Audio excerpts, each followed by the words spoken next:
лабораторийн ажил номер 1 нэмэл линзийн фокусын зайг тодорхойлох ажлыг тайлбарлая. За энэ ажил хэрэглэгдэх байгуулж нь гэрэл үсгээр завтай линз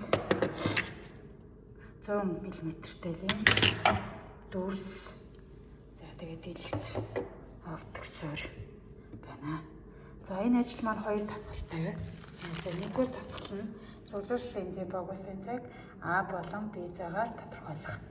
За ингээд бол бид нар оптик суурь дээр гэрэл үсгээр байрлуулад линзээ байрлуулж байна. За дүрсээ гэрэл үсгээр байрлуулж байна. За тэгээд тэжээлээс үсгээр асаагаад дэлгэцээр ийм дүрсийг гаргаж авах гэсэн үг.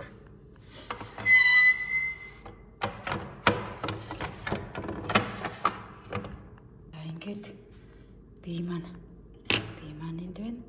Линз маань энд байна. Дэлгэцээр биеийн дүрс, уруу дүрс гарсан байна. За тэгэхээр биеэс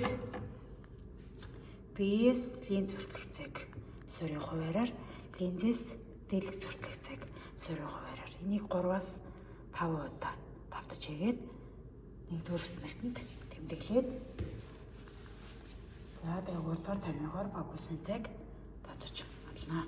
За мөн адилхан зуутай линзийг эвтэй линзийн хооронд байрлуулад биеийн тод дүрс гаргаж аваад биеэс линз хүртэлх цай, линзээс дэлгэц хүртэлх цай А болон Б цаг болоод 3-р томьёогоор фокусын цаг бодож олно. За дараагийн 2-р засгал нь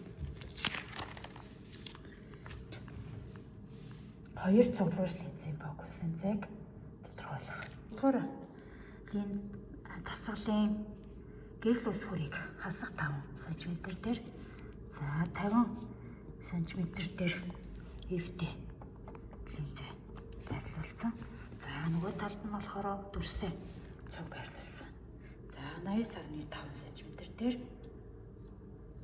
дэлгэцийг байрлуулсан. Ингээ бид нар линзийг хөдөлгөөд дэлгэцэн дээр дүрс гаргаад авчихна. За ингээд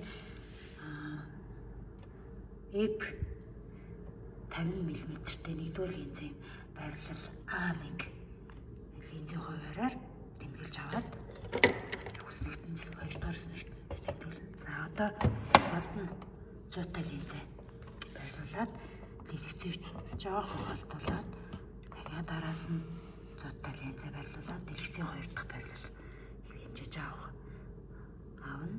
Мөн F2 2-р линзийн байрлал F2 буюу А2-ын байрлалыг суурийн хуваараар яг багаагаар хэмжиж авна.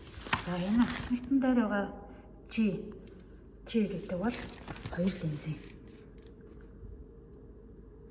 биеэс гэрэл үсгүүрээс дэлгэц хүртэлх зайг бид нар шууд оптик суурьаас хэмжиж авна. Гэх мэт хэмжлэгийг 3-аас 5 удаа хэмжиж аваад абсолют болон харьцангуй алдааг тооцоолж болно.